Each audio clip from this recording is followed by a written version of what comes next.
Hello brace Lord. இந்த tails of Christmas சீரீஸில் இந்த டே 4ல் உங்களை சந்திப்பதில் நான் பேரானந்தம் கொள்கிறேன். கடந்த 3 நாட்கள் கூட இயேசு கிறிஸ்துவுடைய பிறப்பின் நாட்களில் நடந்த சில சம்பவத்தை நம்ம இதுவரைக்கும் பார்த்துட்டு இருந்தோம். பார்த்திங்கன்னா, ஒரு எப்படி ஒரு கன்னியான ஒரு ஸ்திரீ கர்ப்பவதியாக முடியும். அந்த நேரத்தில் கூட தேவதூதன் சொன்னார், நீ பரிசுத்த ஆவியானவர் மேலே வரும் பொழுது நீ பலன் அடைவ, நிச்சயமா நீ கர்ப்பவதியாகி ஒரு குழந்தையை பெற்றெடுப்பேன்னு சொல்லி ஆண்டவர் தீர்க்க தரிசனமா அவள் மூலமாய், அவளுடைய வாழ்க்கையில தேவதூதன் மூலமாய் பேசினார். அந்த வார்த்தை அப்படியே நிறைவேறிச்சு. அவளுக்குள்ள ஆனாலும் கூட சில சந்தேகங்கள், இது எப்படி நடக்கும், எனக்கு ஒரு அடையாளத்தை காட்டுங்க அப்படின்னு சொல்லி அவ கேட்கும் பொழுதுதான் நம்ம கடந்த நாட்களில் நம்ம பார்த்த மாதிரி வயதான இந்த எலிசபெத் அவள் எப்படியாவது கர்ப்பவதியாகி யோவானை பெற்றெடுப்பாள் என்று சொல்லி அவளுக்கு அந்த ஒரு அடையாளத்துக்காகவே தேவன் தீர்க்க தரிசனமா இந்த வார்த்தையை சொல்லியிருந்தார். அவங்களுக்குள்ளேயும் சந்தேகம் வந்த பொழுது எப்படி சகரியாவுடைய உள்ளத்துல தேவனுடைய கோபம் வந்து அவன் ஊமையா மாறினான்னு சொல்லி நம்ம பார்த்தோம்.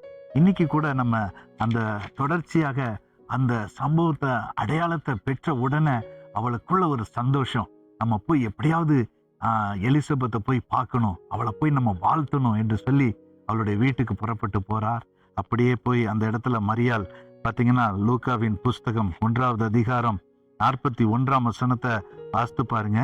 அங்க எலிசபெத் மரியாளுடைய வாழ்த்துதலை கேட்ட பொழுது, அந்த வசனம் சொல்லுது, அவள் போய் வாழ்த்து சொல்றா. வாழ்த்துதலை கேட்கும் பொழுது அவளுடைய வயிற்றில் இருந்த பிள்ளை துள்ளிற்று. எலிசபெத் பரிசுத்த ஆவியிலே நிரப்பப்பட்டு என்று எழுதப்பட்டிருக்கிறது. என்ன ஒரு ஆச்சரியமான ஒரு காரியம் பாருங்க. ஒரு பக்கம் ஆண்டவர் சொன்ன அந்த அடையாளம் நிறைவேறிடுச்சு அப்படின்னு சொல்லி அவள் போய் வாழ்த்துதல் சொல்ல, அவள் வீட்டுக்குள்ள போய் வாழ்த்து சொன்ன உடன் தானே பார்த்தீங்கன்னா, உள்ள இருக்கிற யோவான் அந்த இடத்துல கர்ப்பவதியான அந்த எலிசபெத்துக்குள்ள இருந்த அந்த யோவான் அந்த வயிற்றில் இருக்கும் பொழுதே துள்ளினான் என்று நம்ம பார்க்கிறோம். பரிசுத்த ஆவியானவர் அந்த இடத்துல நிரப்பினார் என்று நம்ம பார்க்கிறோம்.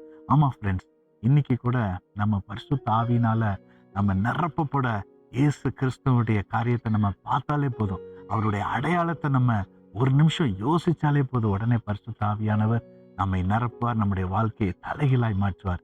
இதே போல நம்ம அடுத்த நாட்களிலும் கூட நம்ம ஒரு சம்பவத்தை நம்ம பார்க்கலாம். God bless you friends.